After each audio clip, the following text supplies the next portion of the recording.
그래서 저당권을 설정할 때 보통대로 이제 한 기간을 정해가지고 저당권을 설정할 수도 있고 그 다음에 이제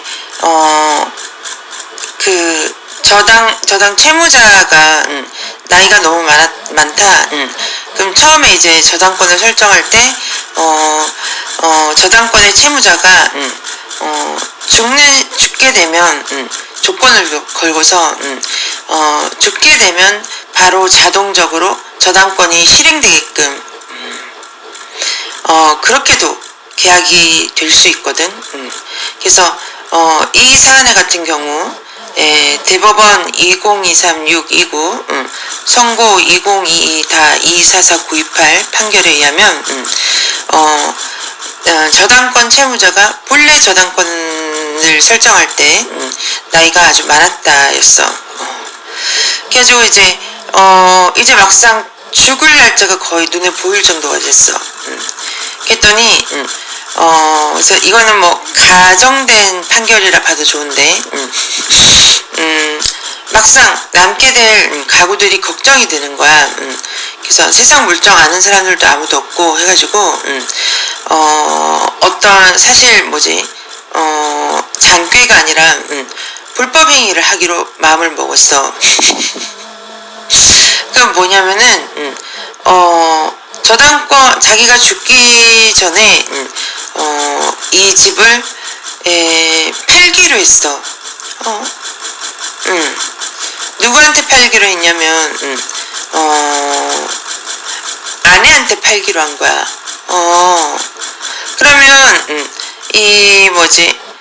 자기가 죽고 나면 바로 이제 저당권이 실행된다고 했는데 그러면 이제 소유주가 자기로부터 이제 아내로 미리 바뀌었잖아. 근데 이제 저당권이 설정될 때 이 사안에 있어서 가장 뭐냐면 죽기 전에 절대로 집의 소유권을 이전시키면 안 된다 했어. 근데 어쨌든 간에 여기서 얘기하는 부동산의 사유행위가 뭐였냐면 자기 아내한테 죽기 전에 미리 소유권을 넘기는 매매를 했다고 얘기야. 그래가지고 여기서 이제 얘기하고자 하는 포인트는 뭐냐면 아내한테 그래서 이제 소유권이 넘어갔는데 이 소유자 남편이 노렸던 이제 논점이 아니라 포인트는 뭐냐면 이 사람이 법을 잘 몰라. 진짜. 그래서 자기한테 있는 소유권이 아내한테 넘어가면 저당권이 실행 못 되는 거 아니냐. 그렇게 생각했어. 변호사 사무실 같은 데는 한번 찾아가 보지도 않았나 봐. 그래서 자기 생각으로 생각하기에 내 소유가 아니라 아내한테 소유권을 넘기면 저당권이 설정된 저당권이 실행되지 않을 거다. 이렇게 생각을 했어. 근데 문제는 뭐냐면 저당권 같은 채권 소유권이 달라져도 늘 따라다니거든. 맞아. 그 다음에 소유권 이전의 매매를 하더라도 저당권이라는 채권이 먼저 설정이 됐는데 그러면은 뭐부터 실행이 되냐 하면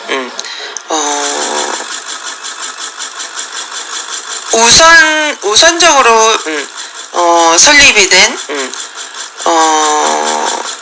물건이 먼저 실행이 돼. 그래서 저당권이 나 미쳐. 그래서 저당권이 물건인지 채권인지 지금 까먹었어. 그래서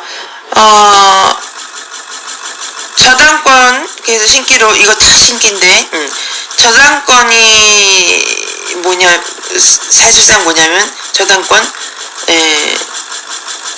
물건이야. 그렇군. 그렇군. 사람들이 많이 헷갈려하는 부분 중에 하나래.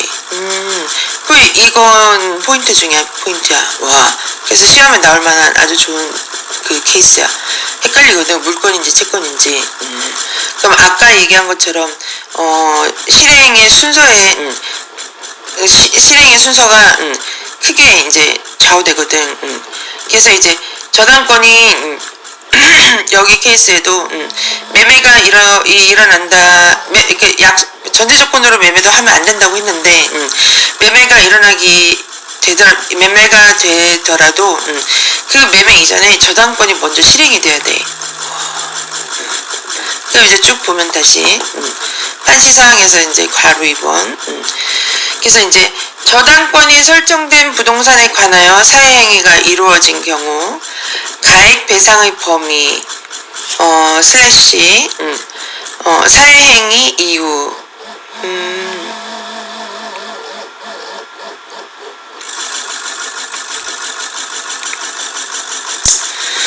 그 부동산에 관하여 제3자가 저당권을 취득한 경우 어라 신규로 얘기하던 거랑 좀 다르네.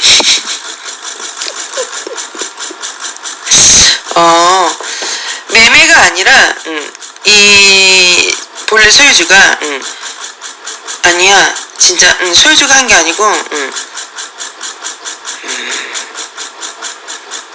맞는데 1번에 보면 저당권이 설정된 부동산이 사회행위로 증여되었다가 와 어째 그럼 이제 매매가 아니라 증여로 넘겼어 부동산을 이 사안에 전제사항으로 증여도 안 된다 했어. 와 근데 이제 사회행위로 증여를 했어. 그 다음에 이제 그 부동산에 관하여 제3자가 저당권을 취득한 경우 그리고 이거는 또 무슨 말인가 하니 저당권을 가지고 있던 사람이 또 이번에는 저당권자가 제3자한테 저당권을 넘겼어. 채권자 취소권의 행사에 따른 원상 회복의 범위. 이 슬래시가 그 뭐지 펄을 의미하는 게 아니고 그래서 1번은 가액 배상의 범위. 그래서 증여로 넘겼는데 그로 인한 모든 손해배상 어떻게 될 것인가. 그래서 가액 배상의 범위. 그 다음에 이제 두 번째는 사회행위라는 증여가 일어난 이후 그 부동산에 관하여 제3자가 저당권을 취득한 경우 이건 또 다른 얘기죠. 저당권이 또 저당권의 권리자가 달리된 거. 그 다음에 채권자 취소권의 행사에 따른 원상 회복의 범위. 자 여기서 그러면 내 신기가 이번에도 또 옳은지 아닌지 봐야 돼.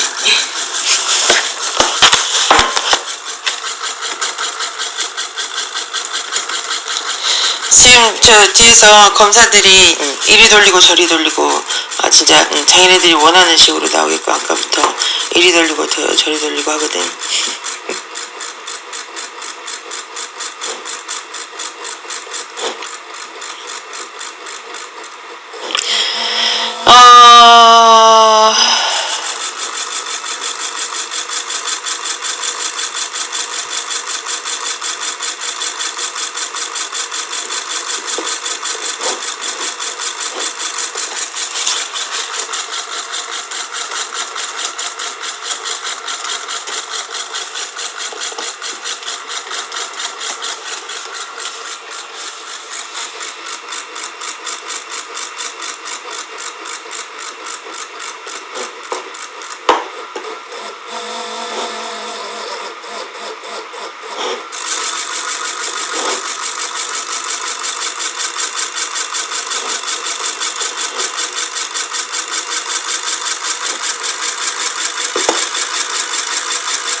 그렇지.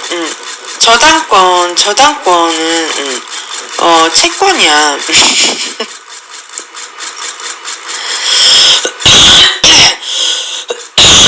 아니네.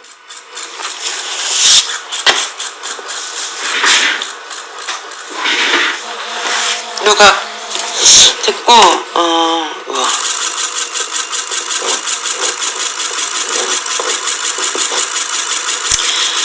채권자 취소권의 행사에 따른 원상 회복의 범위.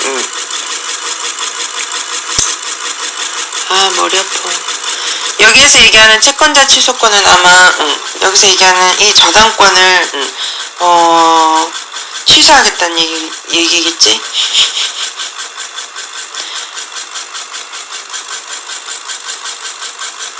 저당권을 설정을 해놨는데 여기에서 저당권을 실행하기 이전에 채권자 취소를 한다는 얘기는 저당권 자체를 취소한다는 얘기겠지?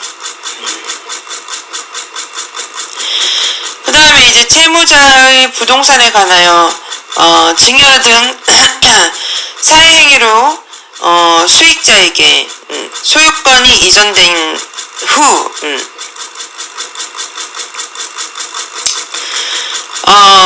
경매의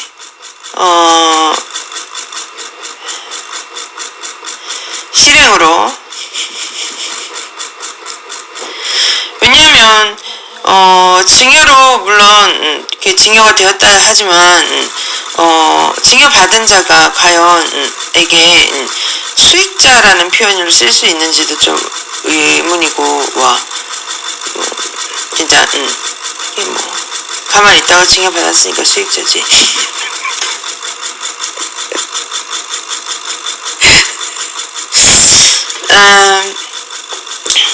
그래서 그 다음에 소유권이 이전된 후 경매 실행으로 배당 절차가 진행된 경우 부동산 가액 중 수익자의 채권자가 배당 절차에 참여하여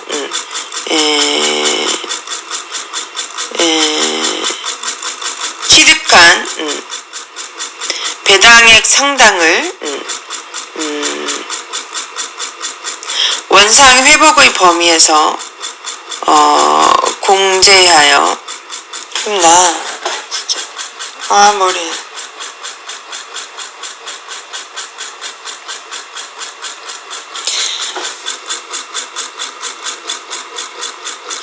산정하여야 하는지 여부, 괄호에서 소극 이렇게 돼 있는데, 및 수익자의 채권자가 채무자의 일반 채권자에 해당하는 지위를 수익자의 채권자가 채무자의 일반 채권자에 해당하는 지위를 겸하고 있다고 하여 달리 볼 수 있는지 여부. 내 생각에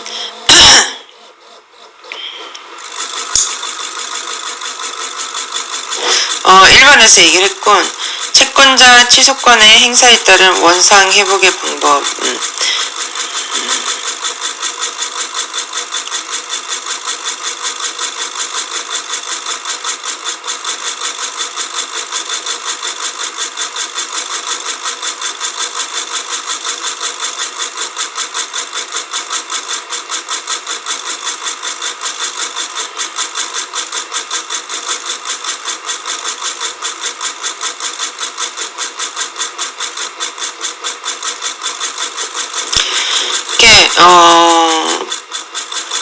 내가 공부를 좀 매스하게 당하였다고 한들 내 생각에 판시상 1, 2번 둘 다 너무 깔끔하지 못해. 우와, 그런 것 같고 머리가 많이 혼란스러운데 여기에서 얘기하는 채권자 취소권의 행사에 따른 원상 회복의 방법, 이게 무슨 의미인지 궁금한데 신기로 얘기를 하면은 그래서 증여로 이제 수증자한테 집이 넘어갔다 얘기야. 넘어갔는데 이제 그 사실을 알고서 부랴부랴 저당권자가 증여 이후 저당권을 실행을 했어. 근데 이제 저당권을 실행을 했는데 그 수증자한테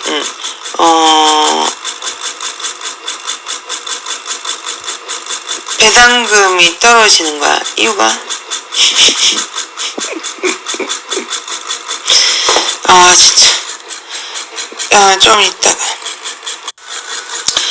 그래서 아마 오늘 이 판례를, 누가 다른 데서 읽으면, 평소에 이제 법조계 종사를 하면서, 일을 하시던 분들 같은 경우도 좀, 헷갈릴만 하거든. 와.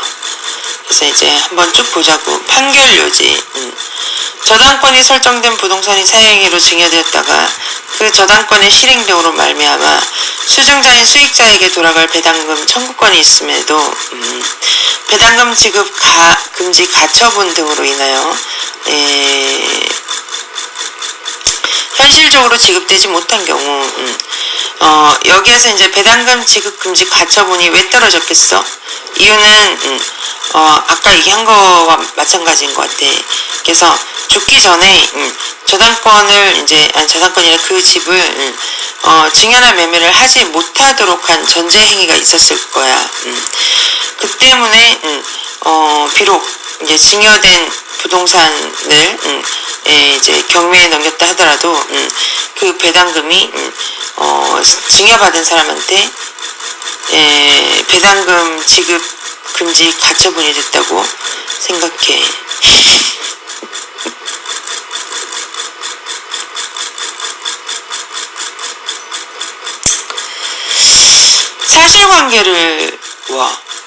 사실관계와 법률관계를 하나도 안 써놓으니 이걸 뭘 알아볼 수가 있나. 와.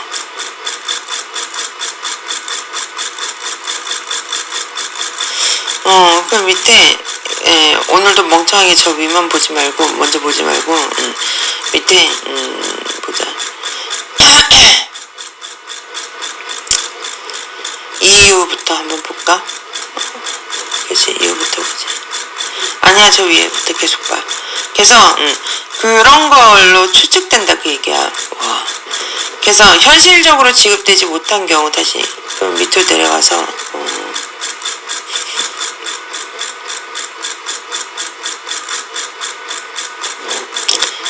이거 다 가정으로 쓴 건데 전문이라 적혀있는 여기서부터 보면 원고가 상고인, 이번에는 상고인이니까 이게 이제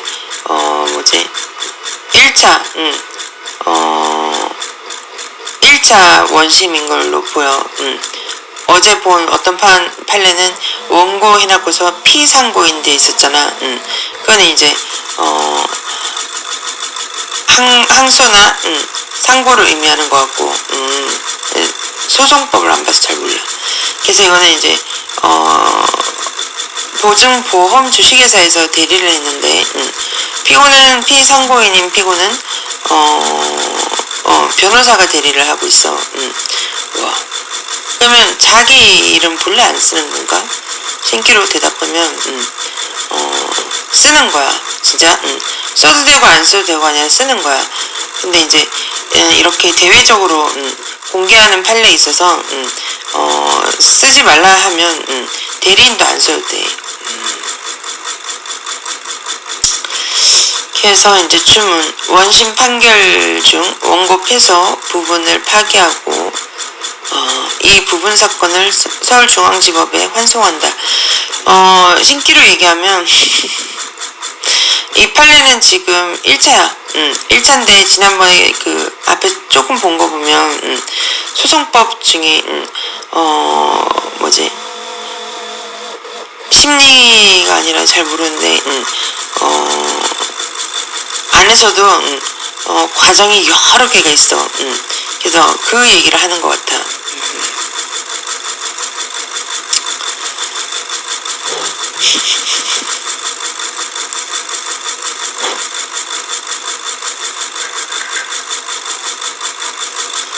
이유, 상고 이유를 판단한다. 관련 법리. 상고건 맞네. 항상고, 항소상고, 상고건 관련 법리. 저당권이 설정된 부동산이 사회행위로 증여되었다. 그 저당권의 실행 등으로 말미암아 소정자인 수익자에게 돌아갈 배당금 청구권이 있음에도 굉장히 이상해 보여 내 눈에는. 와. 그 저당권의 실행 등으로 말미암아 수증자 인 수익자. 그러면 증여 받아내기까지 지금 신규로 지금 옥수로 돌려지고 있는 것 같아. 그래서 부동산이 부동산을 수증 받았는 사람이 그 전부터 본래 이 부동산의 저당권자였어. 그렇게 해석을 해야지. 아까 같이 뭐 자식이었는데 이런 얘기는 틀린 것 같아. 그래서 그 저당권의 실행 등으로 말미암아 수증자인 수익자에게 돌아갈 배당금 청구권이 있음에도 배당금 지급 금지 가처분 등으로 인하여 비록 설정자였긴 하지만 아까처럼 만약에 죽기 전에는 소유권이 이전 안 되게끔 했었으면 배당권자임에도 불구하고 불법으로 증여를 받았기 때문에 배당금을 받지 못하는 배당금 지급금지 가처분이 걸릴 수 있다 하는 게 옳다. 진짜 옳다. 신기로. 그래서 일단 과정 다 보자는 얘기인 것 같아. 그래서 많이 하네. 배당금 지급금지 가처분 등으로 인하여 현실적으로 지급되지 못한 경우 채권자 취소권의 행사에 따른 원상 회복의 방법은 수익자가 취득한 배당금 청구권을 채무자에게 반환하는 방법으로 이루어져야 되고, 자, 그래서 이 한 명의 증여받았는 이 한 명의 배당금 청구권을 실현하지 못한다 해가지고 이 한 명이나 또는 여러 명의 그 저당권자가 여러 명 있을 수 있지. 근데 여러 명이 한 번에 이렇게 모여가지고 그룹으로만 그 저당권의 채권자일 수도 있는 거잖아. 이 사안 그런 거 같은데. 그래서 그 그룹으로 만들어진 채권자가 이번엔 또 뭘 하냐면 저당권을 채권자 취소권을 행사한다 그거야. 와. 그래서 채권자 여기서부터 이제 설명하는 거 저희 SEJ예요. 그래서 채권자 취소권을 행사한다. 해서 원상 회복시킨다. 이 말은 곧 이제 실행했던 저당권을 취소함으로 인해 가지고 그 전으로 돌려놓는다 그 얘기인 거지. 근데 이제 원상 회복의 방법은 수익자가 취득한 배당금 청구권을 채무자에게 반환하는 방법으로 이루어져야 하고, 그럼 이제 여기서 말하는 수익자는 그 그룹 중에서 배당금을 받았던 사람들이야. 와. 그 배당금을 받았던 사람들이 취득한 배당금 청구권을 취득한 배당금 청구권이 어딨어? 취득한 배당금을 채무자에게 반환하는 방법이 아니라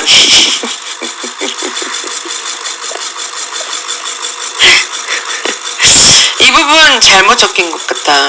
그래서 수익자가 취득한 배당금을 법원에서 경매를 했으면 경매가 아니라 경매를 했으면 그러니까 저당권을 실행을 했으면 법원에서도 하거든.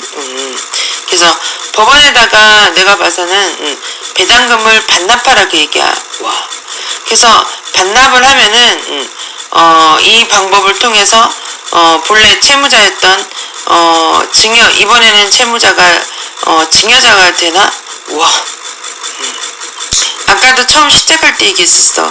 그래서 저당권의 관계에 있어서 법률 관계에 있어서 저당권 그 의무자가 증여인이야.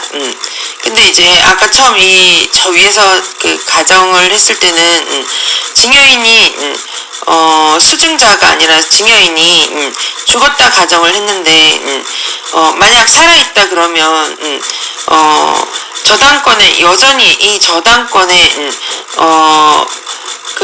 채무자는 누구겠어?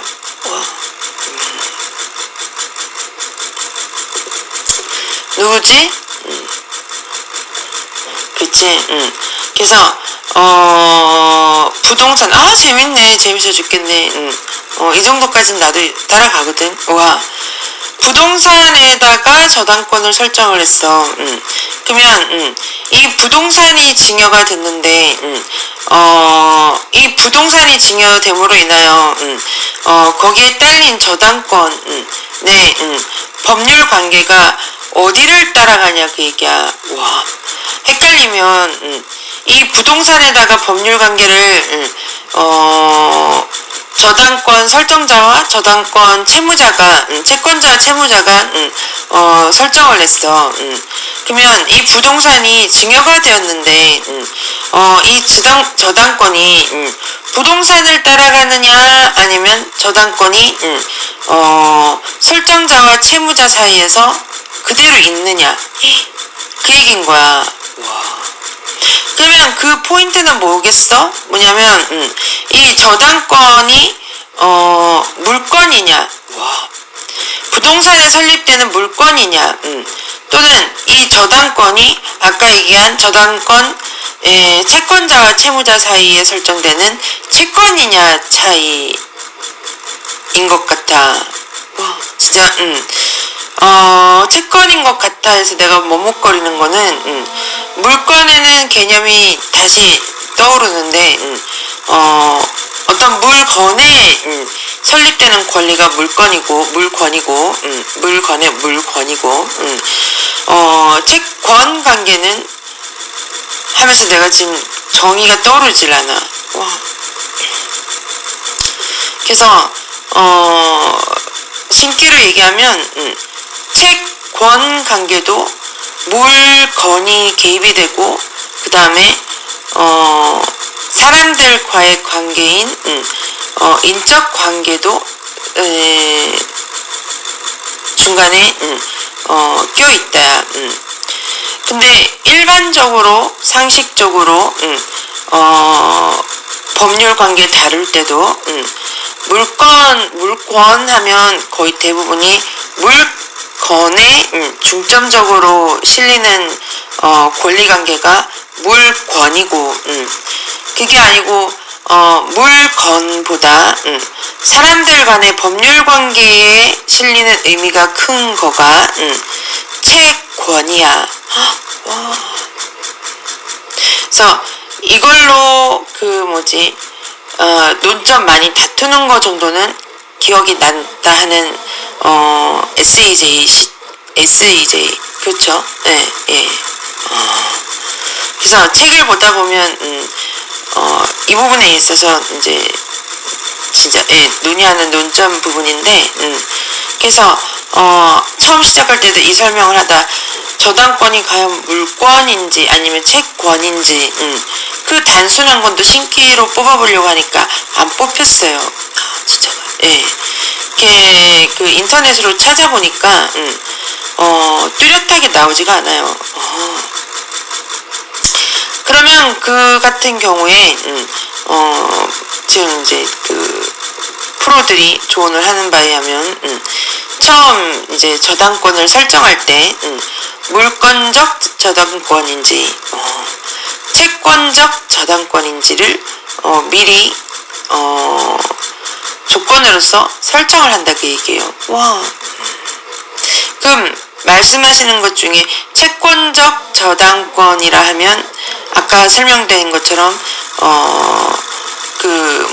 채권자와 채무자의 인적 관계에다가 더 큰 비중을 주는 건가요? 옳습니다. 간략하게 그것만 볼 수도 있죠. 근데 다른 게 안 들리면은 그냥 그렇게 알고 넘어가면 되겠습니다. 네. 감사합니다. 네, 감사합니다. 그래서 이제 두 번째 줄 다시 보면 그래서 채권자 취소권의 행사에 따른 원상 회복의 방법은 수익자가 취득한 배당금 청구권을 채무자에게 반환하는 방법으로 이루어져야 하고 그래서 중간에 법원이 껴있지 않았다 하더라도 채권자의 수익자가 취득한 배당금을 나는 배당금 청구권이라는 표현이 왜 쓰였는지 모르겠어. 배당금을 본래 저당권 채무자인 채무자에게 돌려주라 하는 얘기인 것 같아. 이는 배당금 채권의 양도와 그 채권 양도의 통지를 배당금 채권의 채무자에게 할 것을 명하는 형태가 된다. 굉장히 희한해. 이는 배당금 채권의 양도. 이게 무슨 말이지? 배당금 채권은 본래 저당권을 가지고 있었던 권리자밖에, 채권자밖에 가질 수가 없어. 근데 이 배당금 채권을 저당권 채무자에게 돌려주라는 방법으로 배당금 채권의 양도와 그 채권 양도의 통지를 배당금 채권의 채무자에게 할 것을 명하는 형태라는 게 이게 도대체 무슨 말인지 도무지 이해가 안 가. 와. 그러면 이제 이 첫 번째 문단 이게 틀렸느냐 신기로 틀렸다. 어느 부분이 틀렸느냐? 아까 얘기한 배당금 청구권을 반환한다. 이 부분이 틀렸어. SEJ가 정확하게 맞췄어. 그 다음에 그래서 이제 이렇게 첫 번째, 두 번째 커마 뒤에 세 번째 줄 센텐스 여기에서 마찬가지로 배당금 채권의 양도와 그 채권 양도 있어. 그 채권 양도를 채무자에게 한다. 이게 틀렸다 그 얘기야.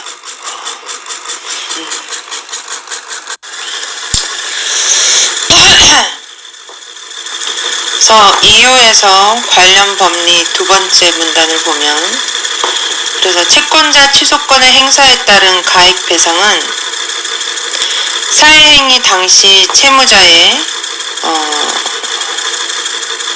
일반 채권자들의 공동 담보로 되어 있어 사회행위가 성립하는 범위 내의 부동산 가액 전부의 배상을 명하는 것으로 여기까지.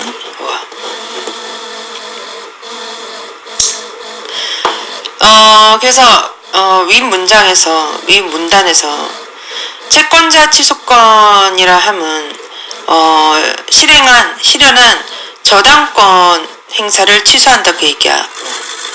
그러면 저당권 그 실현을 취소를 하게 되면 이 가액 배상은 거의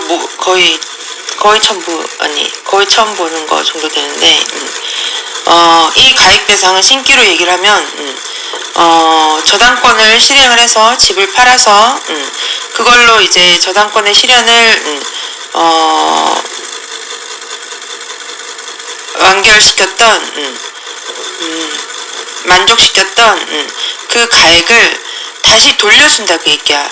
누구한테 돌려주냐면 저당권 행사의 대상이 되었던 그 부동산, 여기서는 부동산이라 적힌 이 부동산의 소유자인 본래 소유자인 채무자한테 돌려준다 그 얘기야.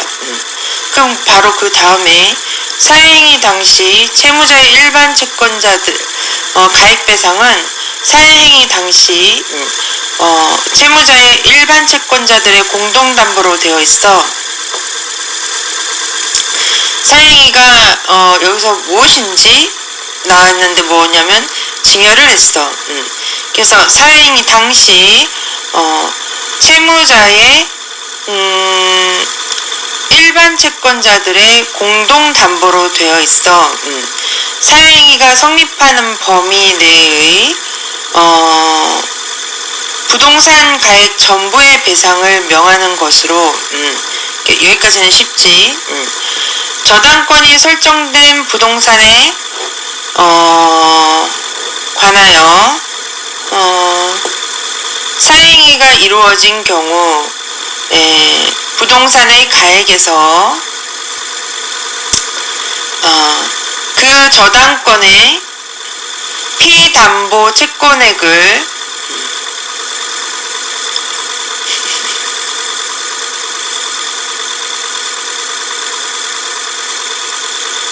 공제한 잔액의 범위 내에서만 사행위가 성립하므로, 이 두 번째 문장은 정말 그냥 딱 봐도 말이 안 되게끔 쓰여진 것 같아요. 왜냐면 그 저당권의 피담보 채권액이라 이 표현 틀린 것 같다. 와, 자꾸 이제 추측성 언어로 나온다는 게 나 조금 뭐 덜 됐다고나 보거나 다 잊어버렸다는 건데, 피담보 채권액이 뭐야? 피담보 채무액이라고 하든지. 피담보 채권액이란 용어가 실제로 있는지 한번 볼까? 와.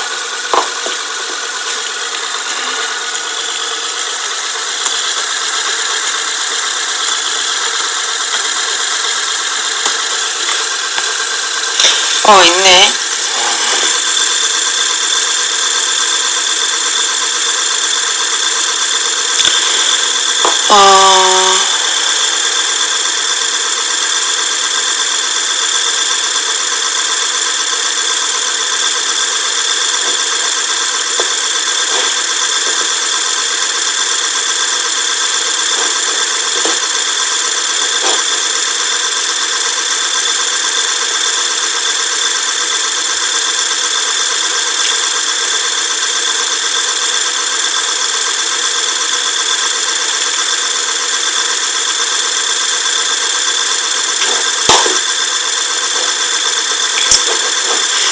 이런 용어가 있긴 있어.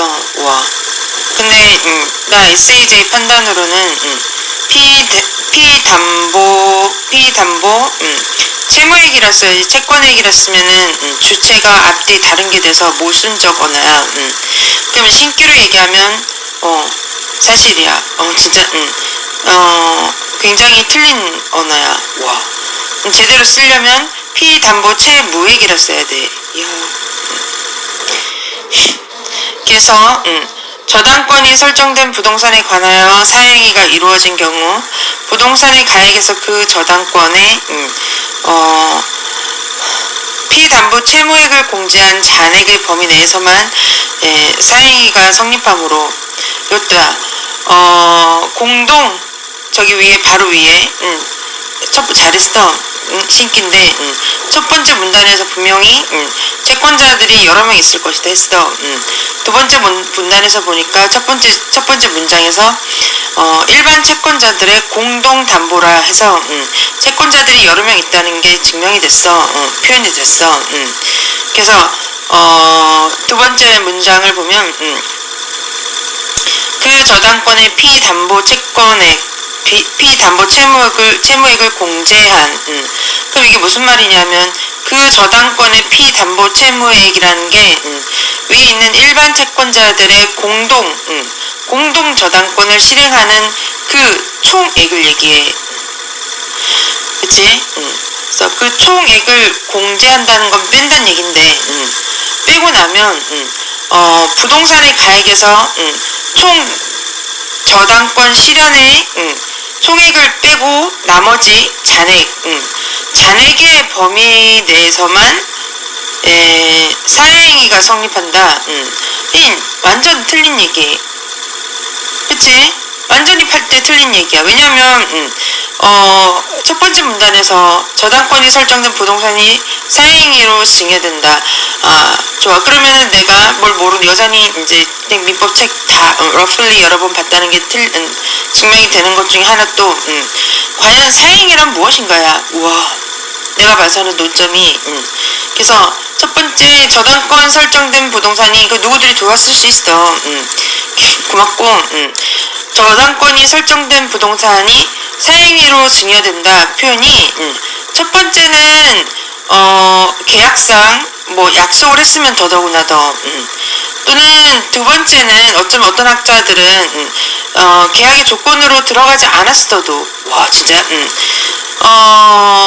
저당권이 설정된 부동산을 함부로 증여 또는 매매를 할 수 있는가의 문제야. 와. 그래서 처음에 우리가 내 지금 아까 밥 먹고 오기 전에 처음에 설명할 때 이 저당권이 어디에 설정되어 있냐가 그 포인트도 됐었지. 그래서 저당권이 부동산인 물건에 성립이 되어 있느냐, 또는 저당권이 저당권 설정자와 저당권 채무자 사이에 인적 관계나 또는 밥 먹는 사이에 누구들이 불러준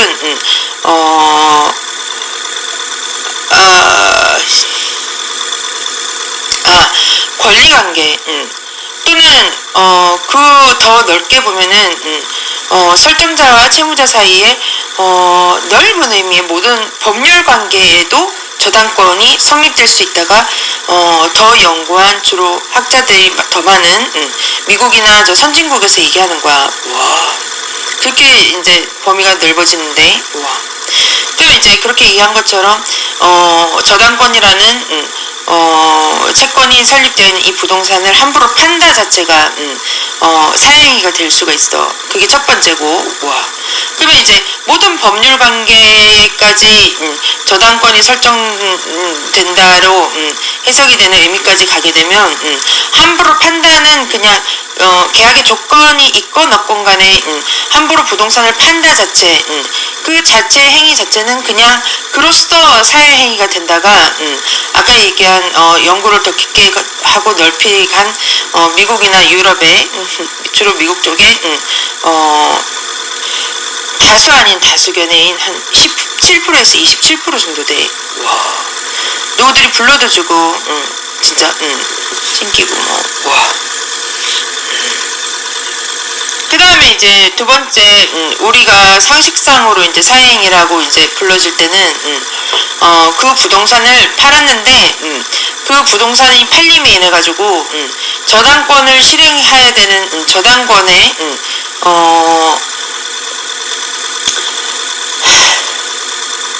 담보 금액, 진짜, 그래서 1억짜리 부동산에다가 저당권을 9천만원 걸어놨어. 그냥 다 떠나서 1억짜리 부동산에 얼마만큼의 저당권이 붙을지는 은행이랑 또 그 다음에 이제 그 부동산 감별하는 그 사람들이랑 다 붙어서 얘기하는 건데 1억에 9천만원씩 걸릴 수가 있다야. 와. 그래서 1억짜리 부동산을 팔았는데 머리 아파. 저리 가. 1억짜리 부동산인데 거기에 9천만원짜리 저당권이 설정이 됐어. 근데 이 1억짜리 부동산을 팔면서 8천만원에 팔았다 이거야. 와. 그러면 또는 7천만원에 팔았다 이거야. 그러면 9천만원짜리 저당권을 실행하려던 사람들이 무려 마이너스 2천까지의 손해를 봐. 지금 당장 저당권을 실행하려는 그 순간, 와, 그 시점에서. 그래서 그 행위로 매매나 증여 또는 다른 행위로 저당권의 실행이 불가능하게끔 만들기 때문에 그걸 두고 사행위를 하는 거거든. 그게 일반 상식상인데, 그래서 이제 두 번째 문단의 두 번째 문장 다시 내려오면, 그래서 그 저당권의 피담보 채무액을 공제한다. 그 총체적인 액을 다 뺐다 그 얘기야. 하고 잔액의 범위 내에서만 사행위가 성립한다. 이거는 무슨 말인지 와. 그래서 처음에는 그 9천만원 설정된 저당권을 전부 다 공제한다 그 의미였어.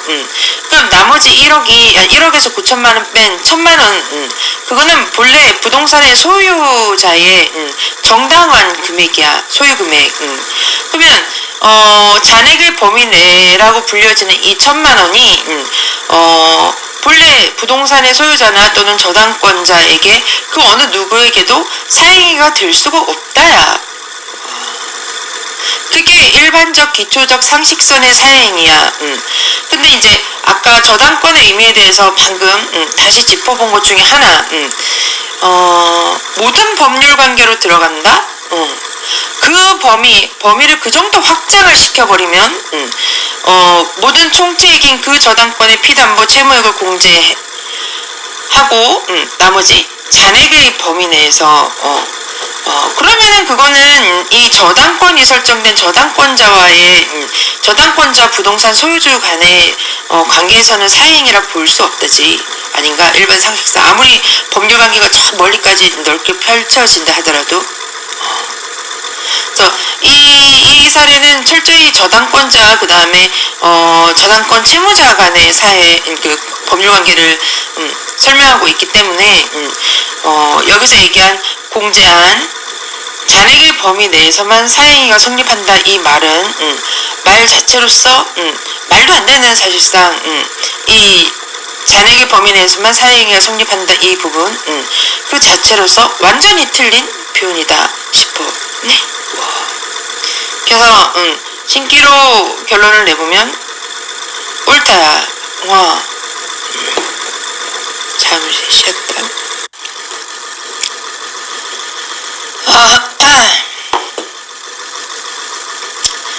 그래서 잔액의 범위 내에서만 사행위가 성립하므로 사실심 변론 종결 시 기준의 부동산 가액에서 저당권의 피담보 채무액을 공제한 좀 저리가 완전 머리 없는 애들이 와가지고 괴롭히고 난리야.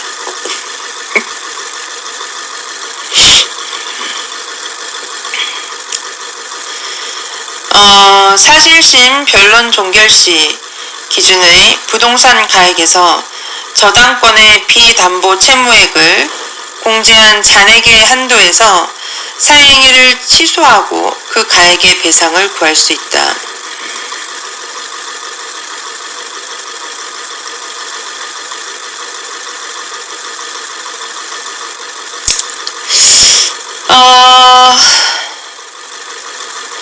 두 번째 문장까지는 아까 설명한 대로 주지하고 일관하고 세 번째 문장에 그래서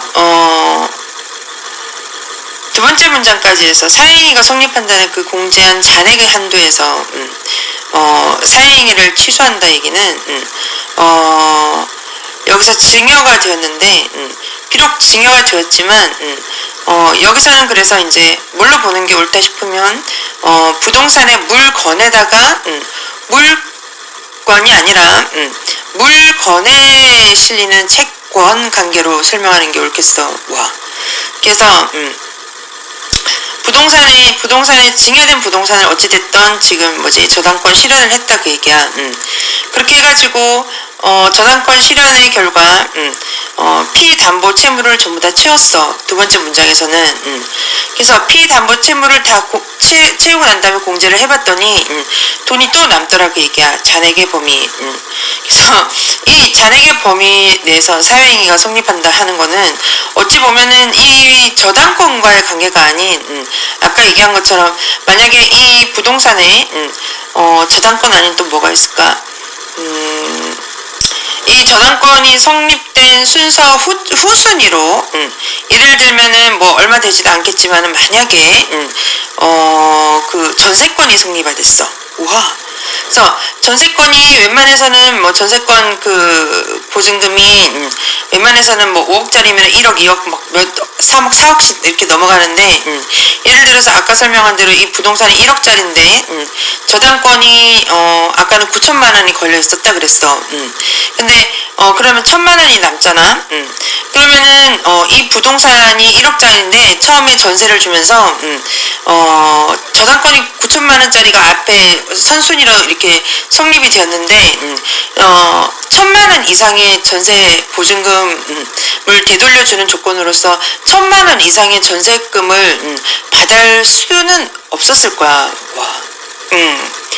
1,000만 원 이상의 전세금을 받았는데 나중에 모든 제 앞에 있는 거기 실린 채권적 권리를 실현하는 과정에서 맨 마지막에 전세권이 맨 마지막에 남았는데 맨 마지막에 1,000만 원도 남지도 않는다. 근데 부동산 전세 계약을 하면서 전세 보증금으로 1,000만 원을 받았다. 그럼 말이 안 된다 그 얘기야. 처음부터 이거는 불법행위가 되는 거지. 진짜. 그래서 주로 이제 그 부동산 그런 모든 이제 계약적 관계를 검리하고 검증하는 사람들 전문들이 있는데 뭐 아무튼 그런 전문 업자들이 있어. 전문 프로들인데 그 사람들도 그래서 앞에 1억짜리 부동산에 9천만 원짜리 저당권이 설정이 됐는데 그 1,000만 원이 남은 상태에서 전세 보증금을 9천만 원 받고 전세를 주겠다 하면은 사실 그것도 안 된다 진짜. 왜냐하면은 부동산이라는 것도 세월의 흐름에 있어서 감가상각이란 게 나와. 와. 그래가지고 한국에서 부동산 계약의 최소원 연수는 얼마지? 2년을 반드시 채워야 돼. 그래서 전세를 내주면서는 반드시 2년 동안은 전세 나가는 사람들한테 살게끔 보장을 해줘야 되거든.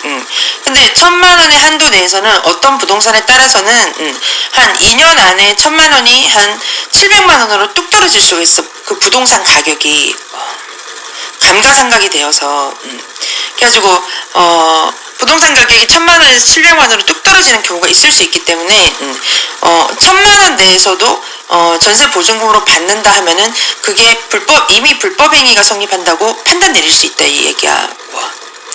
그래서 이 얘기를 하게 된 또 요지는 뭐냐면 다시 두 번째 문단의 두 번째 문장으로 내려가서 그 저당권의 피담보 채무액을 공제 까지는 저당권의 얘기고 여기서 얘기하는 저당권의 얘기고 차라리 이 문장을 해석하려면 공제 하고 난 나머지 잔액의 범위 내에서 사회행위가 성립한다. 와, 이거는 이 저당권과의 문제가 아니라 아까 예로 든 후순위 전세권과의 관계에서 그 전세권을 그 전세권의 토럴머니 전세권 총액인 1,000만 원을 내주는 데 있어서 힘이 들 수 있다 그 얘기야. 그래서 전세권 1,000만 원을 그대로 내주는 거가 힘들 수 있기 때문에 후순위인 전세권과의 관계에서 공제한 잔액의 범위 내에서 사행위가 성립할 수 있다. 성립할 수 있다. 라고 얘기를 하면 그거는 옳다 그 얘기야. 와, 재밌어. 그래서 이제 세 번째 문장. 사실심 변론 종결시 기준의 부동산 가액에서 저당권의 피담보 채무액을 공제한 잔액의 한도에서 사회행위를 취소하고 가액의 배상을 구할 수 있다. 그럼 이제 세 번째 문장이 잔액의 한도에서 사회행위를 취소하고 이 부분은 아까 얘기한 것처럼 후순위에 있는 전세권과의 관계에서 사회행위가 되는 이 증여를 취소하고 그 다음에 만약에 전세권을 1,000만 원짜리를 성립을 했는데 감가상각으로 인하여 300만 원이 뚝 떨어졌다. 그래서 700만 원밖에 내줄 수가 없다. 그러면 나머지 뚝 떨어진 300에 사회행위에 해당하는 300만 원의 가액 그 가액을 누구에게 배상하냐면 아니나 다를까 만약에 그 전세권이 저당권 실현되면서 당장 후순위로 당장 실현이 되는데 실행을 못 받았다. 1,000만 원을 다 못 받았다. 하는 부동산 전세권 채권자와의 전세권 보증금의 채권자에게 그 전세권 보증금 채권자에게 가액의 배상 즉 300만 원을 꽉 채워서 돌려주라 하는 가액의 배상을 구할 수 있다 하는 판결이라 보면 되겠어. 여기는 이게 판결이지? 와. 재밌어. 그래서 돌려주라 하는 가액의 배상을 구할 수 있다 그 얘기야. 그럼 여기서 맥락으로 아까 설명했듯이 다시 한 번 더 언급하면 그 가액의 배상을 구할 수 있다까지가 끝이고 끝이야. 와.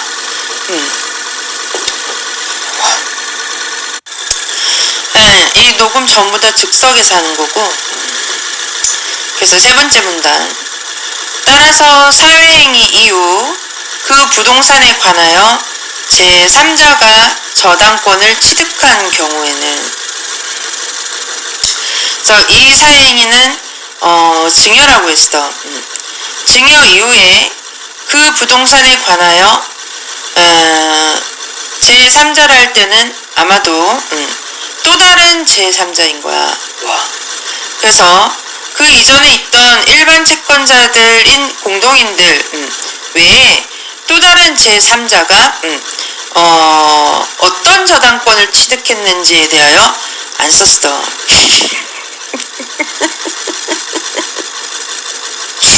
그래서 이 저당권이 제3자가 저당권을 취득한 경우에라는 이 문장에서 이 저당권이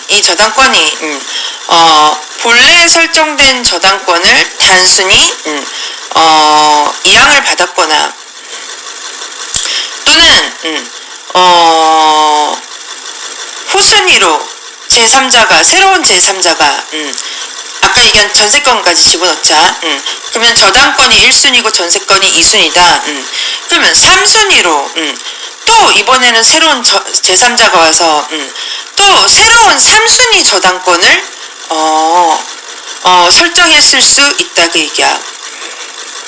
그래서 이 제3자가 저당권을 취득한 경우에는 하는 이 표현에 두 가지 의미가 있을 수 있다. 첫 번째는 본래 있던 저당권을 이양받았다.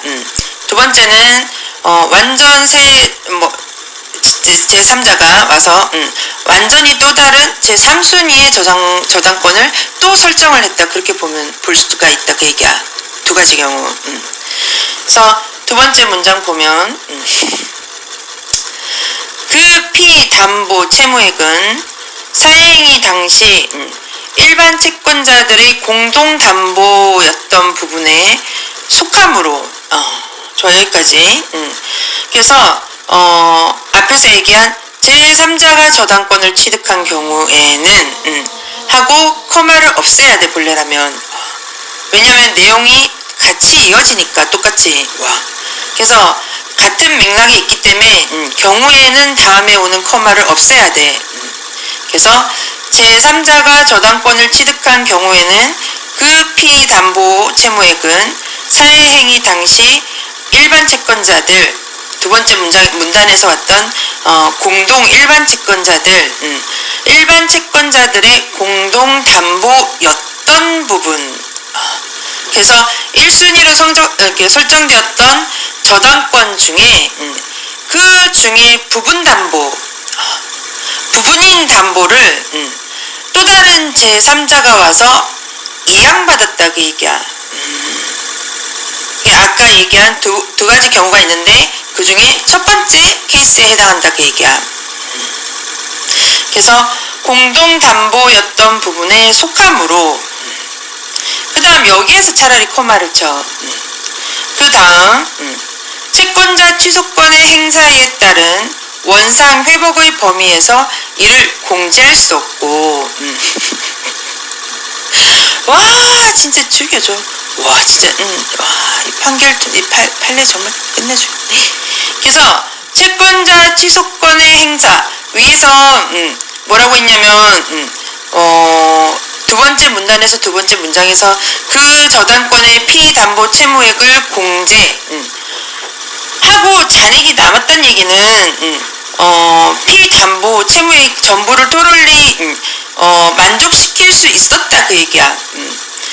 그래서 잔액의 범위라고 해가지고 우리가 이 판례에 없는 두 번째 순위에 있는 뭐 전세권이 성립됐을 경우 가능성 해가지고 얘기를 했는데 세 번째 문단에서 채권자 취소권의 행사에 따른 원상 회복의 범위 이라고 쓰면서 의미를 완전 토럴리 바꿔놨어. 와. 그래서 세 번째 채권자 취소권의 행사에 따른 원상 회복의 범위 이 얘기는 이 모든 이 판례에서 핵심되고 있는 저당권 1순위 저당권의 문제로 한정되게 설명되었다고 생각해. 와. 그래서 여기에서 얘기하는 채권자 취소권이라 하면 이 저당권 채권자들의 취소를 얘기하고 채권자 그리고 이 채권자 취소권의 행사에 따른 원상 회복이라 하면 이 저당권 비록 여러 명의 공동인으로 이루어진 일반 채권자들이지만 여러 명이 모여서 만들어진 하나의 그룹으로서 만들어진 일반 채권자들이라는 여러 명이 설정한 저당권이지만 그 저당권을 여러 명들의 저당권을 하나로 모아서 그 하나 진짜 뭐 일반 채권자들이 뭐 많게는 뭐 9명이다. 그러면 그 9명들의 부분 저당권들을 하나로 모아서 그 하나를 모두 다 원상 회복시킨다 라고 얘기하는 것이 옳겠다 얘기야. 이 문장 부분. 그래서 채권자 취소권에 따른 원상 회복의 범위에서 이를 공제할 수 없고 자, 재밌으면 좀 나가. 거기에서 그래서 이제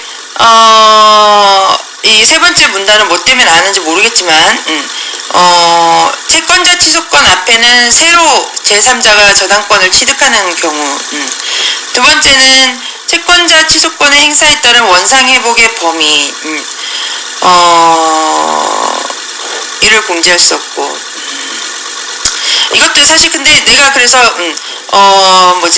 채권자 취소권을 행사하는 범위를 여기 앞에 쓰인 것처럼 일반 공동자, 일반 채권자들 해가지고 총체적으로 전부 다 설명을 했는데 내가 모르는 부분 중에 하나 뭐가 있냐면 공동 채권자들이 저당권을 설정함에 있어서는 그 공동 채권자들 사이 안에서도 순위가 나뉘어진다는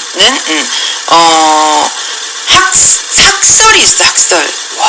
학자적 견해 학설. 그 다음에 그거를 일반 사례에 적용한 일반 사례들이 있어.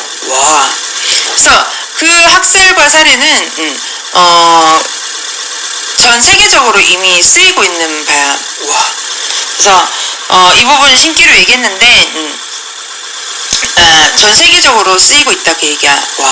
그래서 채권자 취소권의 행사에 따른 원상 회복의 범위 이게 안에 아까 얘기한 것처럼 일반 채권자들 9명 중에 또 채권자 취소를 행사하고 싶는 명수는 또 달라질 수 있다 그 얘기야.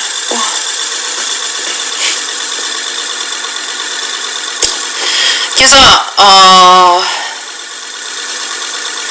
다시 앞에서부터 제3자가 저당권을 취득한 경우에는 그 피담보 채무액은 사회행위 당시 일반 채권자들의 공동담보였던 부분에 속하므로 채권자 취소권의 행사에 따른 원상 회복 범위에서 이를 공제할 수 없고 지교에서 정말 너무 많이 훔쳐가거든. 뒤로 강요가 언제나 따른다는 거 인식하고 그래서 채권자 취소권의 행사에 따른 원상 회복의 범위에서 이를 공제할 수 없고 아니야 이거 또 틀렸어 진짜 채권자 취소권의 행사에 따른 원상 회복의 범위까지만 아까 설명을 했어. 그래서 9명이 다 취소할 수 있고 그 중에 부분되는 7명이 취소할 수 있고 5명이 취소할 수가 있는데 그건 그렇고 그래서 그건 그렇고까지가 어디까지냐면 원상 회복의 범위까지고 그 다음에 채권자 취소권의 행사에 따른 원상 회복의 범위에서 이를 공제할 수 있고 없고는 그건 또 다른 앞에 나온 제3자 개인의 문제인 거야. 그래서 이 제3자가 비록 한참 후에 지금 이 저당권이 실현되는 이 실현 이후에 비록 저당권을 취득했다 한들 일반 법리상 이 사람도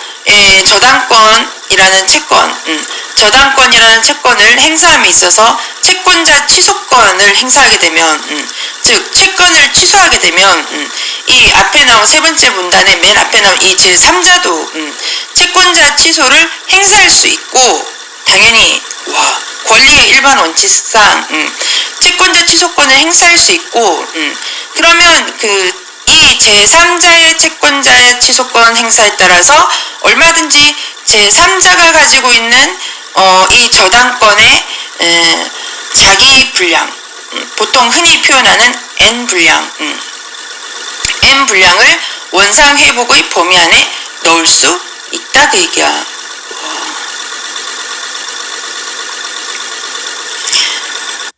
그래서 세 번째 문단의 첫 번째 문장의 맨 마지막에 원상 회복의 범위에서 이를 공제할 수가 없고가 아니라 공제할 수 있다야. 그 다음에 요즘 이렇게 종합법률정보라는 한국 법무부 인터넷 사이트에서 이렇게 몇 가지 판결을 이렇게 푸는 거는 몇 개 이렇게 좀 봤는데 거의 그 사안을 통해서 법조계에서 논의되고 있는 많은 논점에 대해서 많이 던져주고 있는 것 같아.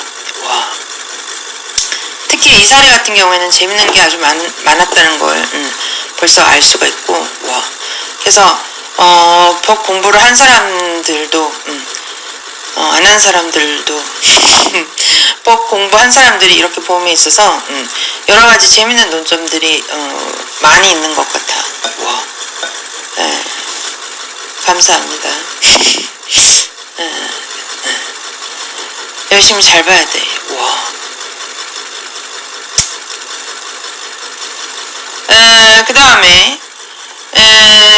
그 다음 공제할 수 없고 이를 포함한 전부가 가액배상 등 원상 회복의 범위에 포함된다 할 것인데 자, 이를 포함한 전부는 두 번째 문단에 그 저당권의 피담보 채무액 플러스 잔액까지지.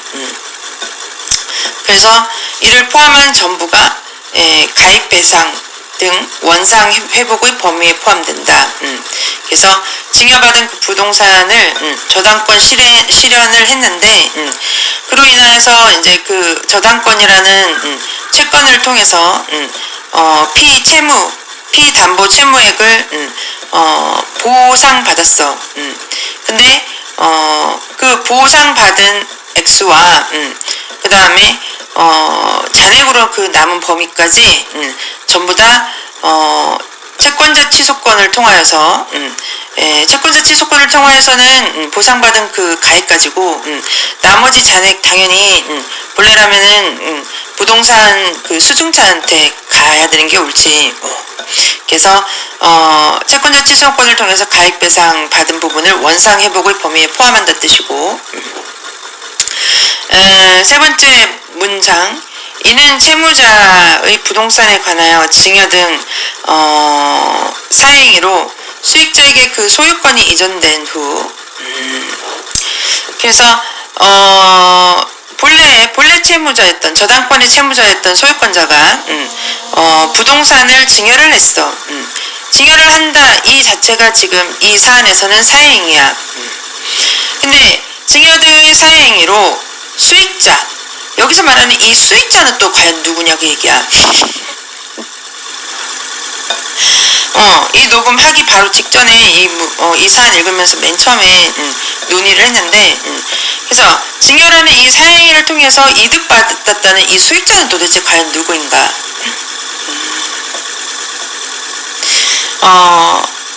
밑에 보면은 사건관계가 이렇게 나오는데 아직 여기까지는 안 봤고 그냥 판례만 쭉 보고 있는데 그래서 그러니까 판시라고 해야 되나 판단이라고 해야 되나 판시인가 어제도 판시와 판단에 대해서 신기로 그냥 대충 읽고 갔는데 여기 보이는 이 이유 해가지고 관련 법리에 대해서 설명한 이거는 사실 거의 판단이라고 봐야 돼. 이것도 어제도 신기로 읊었던 거라 이게 옳는지 모르겠어. 판시는 사건관계를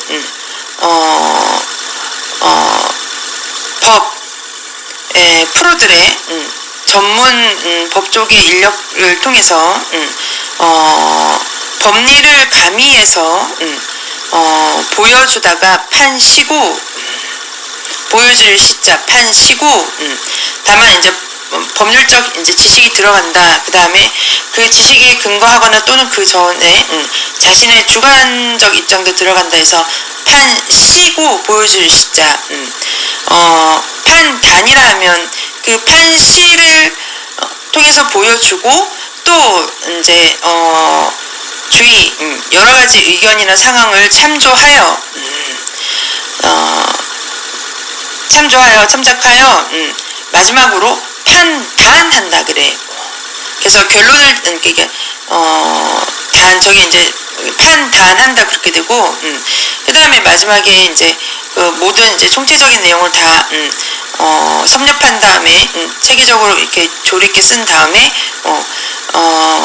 법정에서나 또는 이렇게 공개적으로 이렇게 좀 이렇게 판결문을 읽을 때는 내보일 때는 그거는 이제 판결이라고 해. 결론 짓는다의 판결. 맞는지 모르겠어. 아마 맞을 거야. 자, 그래서 이 수익자가 누구인지에 대해서 지금 여기까지 봐서는 아직 모르겠다 그 얘기야. 자, 그래서 수익자 대충 넘어가고, 그래서 이는 채무자의 부동산에 관하여 증여된 사행위로 수익자에게 그 소유권이 이전된 후 경매의 실행으로 배당 절차가 진행된 경우에도 마찬가지로, 그러니까 이사안이라 그 얘기지. 이사안이다 그 얘기야. 국어로 문법상 이는부터 해가지고 마찬가지로를 보면 아마도 수익자는 증여를 받은 수증자를 얘기하는 것 같아. 근데 수증자가 왜 증여를 통해서 수익자가 됐는지에 대해서 여기서는 말이 없어. 만약에 증여를 공짜로 받았다. 근데 증여가 거의 공짜 아닌가? 맞아. 머리 아파. 그래서 나는 이 부분에 대해서 이렇게 뭐지, 수익자가 누군지 아니면 또 이 문장을 통해서 증여받은 수증자가 수익자인데 어째서 이 사람을 표현할 때 수익자로 표현했는지에 대해서 모르겠다고 얘기야.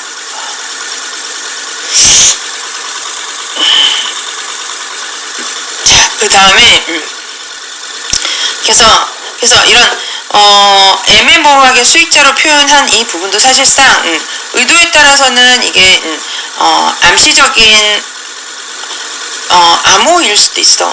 진짜 노골적으로 보일 수도 없는 사실관계가 있고 권리관계가 있고 법률관계가 있을 수 있는데 거기에 대해서 함부로 표현하지 않겠다, 못한다. 대신 이렇게 어느 정도 힌트로 떠주는 그런 암호일 수도 있어. 그래서 이는 채무자의 부동산에 관하여 증여된 사행위로 수익자에게 그 소유권이 이전되는 경매의 실행으로 배당 절차가 진행된 경우에도 마찬가지이므로 이 사안을 얘기하는 거고, 그 부동산 가액 중 수익자의 채권자가 배당 절차에 참여하여 취득한 배당액 상당은 사행위 당시 채무자의 일반 채권자들의 공동담보였으므로 가액배상 등 원상회복의 범위에서 공제하여 상정할 것은 아니고,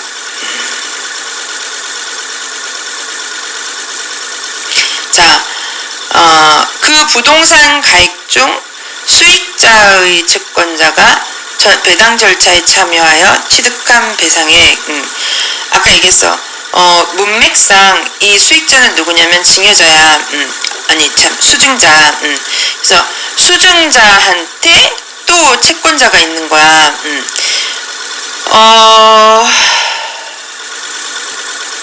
그리고 이 채권자는 세 번째 문장 쭉 보면 그 부동산 가액 중 수익자의 채권자가 배당 절차에 참여하여 취득한 배당액 상당은 사행위 당시 채무자의 일반 채권자들의 공동 담보였으므로, 즉 무슨 말인가 하니 증여를 받은 수증자, 즉 여기에서 표현하는 수익자, 이 사람한테 채권자가 따로 있었다 그 얘기야. 근데 이 채권자는 이 문장의 맨 끝에 나오는 아까 얘기한 그냥 예시적으로 얘기한 9명의 채무자의 일반 채권자들 중 하나다 그 얘기 한 명. 와. 자, 그러면 이거 굉장히 재밌는 사례야. 와. 뭐냐면 채무자의 일반 채권자들 이 사람들이 9명이 저당권을 설정을 할 때 이 저당권을 과연 어디에다가 설정을 해뒀냐 그 얘기야. 와. 거의 이거 지금 전 세계적으로 논점을 하나로 맞춰가고 있는 게 아니라 파악해가고 있는 중인 것 같아. 와. 그래서 처음에는 별로 이렇게 눈에 안 들어오던 지금 이 사례 결과적으로 보면 뭘 얘기하는가 거의 보이는 게 뭐냐면 본래 이제 증여를 주는 증여자의 채무자들의 일반 채권자들 9명이 이 저당권을 설정함에 있어서 과연 이 저당권을 어디에 설정했느냐. 그래서 민법책을 조금만 더 깊이 들어가면은 좀 나오는 물권적 청구권 또는 채권적 청구권 하는 거와 논리상 비슷하다 그 얘기야. 와. 나도 재밌게 잘 봤는데 머릿속에 잘 안 들어오긴 했었어도 쉬운 것도 머릿속에 잘 안 들어올 정도로 에어택을 많이 받았는데 그래서 이 사례에 관해서는 지금 이제 관련 법률 맨 마지막까지 오면 채무자의 일반 채권자들의 9명 그 9명이 이 세 번째 문장의 맨 앞에 가면 수익자라고 짐작되는 수증자의 채권자가 있다 그 얘기야. 그 9명 중에 수증자로 추정되는 수익자의 채권자가 있다 그 얘기야. 와. 굉장히 재밌는 판례야. 그래서 설령 이 부동산에다가 저당권이 설정되었을지라도 저당권이 설정되었을지라도 증여가 되기 전에도 벌써 인간관계로는 어디까지 갔냐면 증여를 받을 수 있었던 가능성이 있던 수증자한테까지 저당권이 설정이 되었고, 그치? 맨 마지막 문장까지 보면 그 다음에 권리관계로도 지금 이렇게만 보는 재미 중에 하나가 이 사안에 있어서 사실관계는 어떻게 되는지 우리 지금 아무것도 몰라. 안다는 거 하나는 증여를 했다야. 와. 증여하고 난 다음에 저당권을 실현했다야. 와. 머리 아파. 좀 나. 고작 그 두 개의 사실관계밖에 명명백백하게 안 나왔거든. 그럼 맨 마지막에 나오는 당시 채무자들의 일반 채권자들까지 가는 이 맨 마지막 그 부동산 가액 중에 수익자의 채권자가 배당자의 이 부분, 네, 이 부분을 통해서 보면 사실관계가 증여 또는 이제 저당권의 실현 이 단순한 이 두 개에도 불구하고 첫 번째는 부동산의 저당권이 설정이 됐다. 두 번째는 증여자와 수증자한테까지도 저당권이 설정되어 있었다. 와, 하는 인간관계로 볼 수가 있고, 그 다음에 이제 권리관계라는 측면에서 보면, 저당권이 실현되기 전에, 이 부동산이 누구들 간에 어떤 경위를 통해서 증여가 되었기 때문에, 이 저당권이 증여 이후에도, 부동산에 또는 저기 보이는 수익자, 수증자한테까지 저당권 실현이 가능하다. 이렇게도 볼 수 있고, 그 다음에 이 협소한 이 범위의 권리관계뿐만 아니라 아까 얘기한 것처럼 미국이나 독일, 유럽의 선진국가에서 얘기하는 것처럼 저당권을 둘러싸고 또는 여기서 얘기하는 증여를 둘러싸고 둘러싸고 저 멀리까지 범위의 모든 법률 관계를 총체적으로 보면 이 저당권 증여의 의미와 이 저당권 설정의 의미와 저당권 설정의 의미와 증여의 의미와 그 다음에 마지막에 저당권 또 실현의 의미까지 얼마든지 넓혀서 볼 수 있다가 논점인 거야.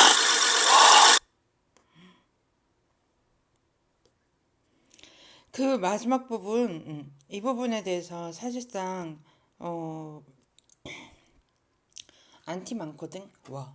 저당권이 물건에다가 설정되는 거지 어떻게 인적 관계로 설정이 되느냐. 와. 그래서 저기서도 그거를 던지긴 던졌어.